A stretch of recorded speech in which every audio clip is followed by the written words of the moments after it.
जय भीम नमो बुद्धाय साथियों। दोस्तों, बाबा साहब भीमराव अंबेडकर ने चमारों के बारे में बताई कुछ ऐसी बातें जिसे सुनकर सभी चमारों का सिर गर्व से ऊंचा उठ जाएगा। तो चलिए दोस्तों, जान लेते हैं बाबा साहब भीमराव अंबेडकर ने क्या बातें बताई थी चमारों के बारे में। पहली बात, पूरे भारत में जन सूत्रों और लोक कथाओं में चमारों को ब्राह्मण बड़ा भाई बताता है, क्योंकि ब्राह्मण हिंदू धर्म का मुखिया है तो चमार बौद्ध धर्म का मुखिया है। इसीलिए चमारों की शादी में कभी भी पंडित नहीं बुलाया जाता। दूसरी बात, समस्त जातियों में चमार जाति एक ऐसी जाति है जो कि गरीब होने के बावजूद भी अपनी शान और आन के लिए लड़ मिट जाती है, और इस जाति में आज भी राजशाही गुण छलकते रहते हैं। तीसरी बात, चमारों का घर गांव के अक्सर बाहर होता है, क्योंकि चमार गांव के राजा होते थे। इनको ही गांव में ढीड़ बाबा कहा जाता था।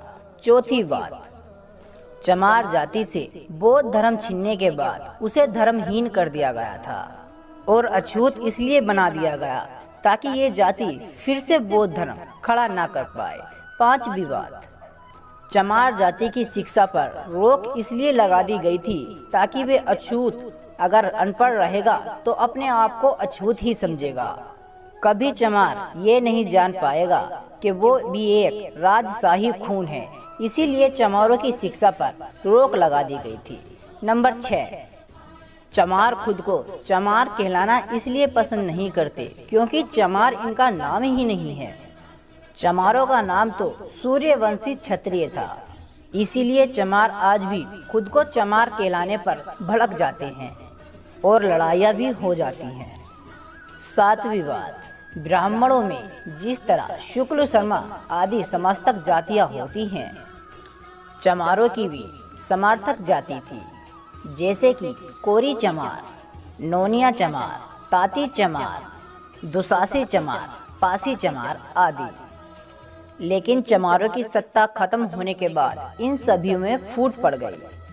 आठवीं बात, चंद्रगुप्त मौर्य भी चमार थे जबकि गोरे और सुंदे थे, और चाणक्य भी, जबकि चाणक्य ब्राह्मण थे, और काला कहावत इसलिए बन गई थी, काला भावन गोरा चमार। नवीं बात, जो भी जाति आर्य नहीं थी तो वह चमार कहलाती थी, और ऐसा आज भी हो, चाहे मौर्य हो, चाहे नोनिया, चाहे दुसाल और या अन्य शूद्र ब्राह्मण, सबको चमार ही कहता है। 10वीं बात, रामायण में और कुमराली भट्ट की किताबों में बुद्ध को शूद्र लिखा गया है, और हकीकत में भी चमार को ही शूद्र माना गया है।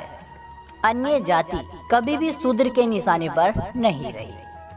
तो दोस्तों, मेरा हर हिंदू धर्म के चमारों से ये हाथ जोड़कर निवेदन है कि इस वीडियो को ज़्यादा से ज़्यादा लाइक और शेयर करें, ताकि हर कोई नीची जात का चमार अपना इतिहास जान सके। जय भीम, जय भारत।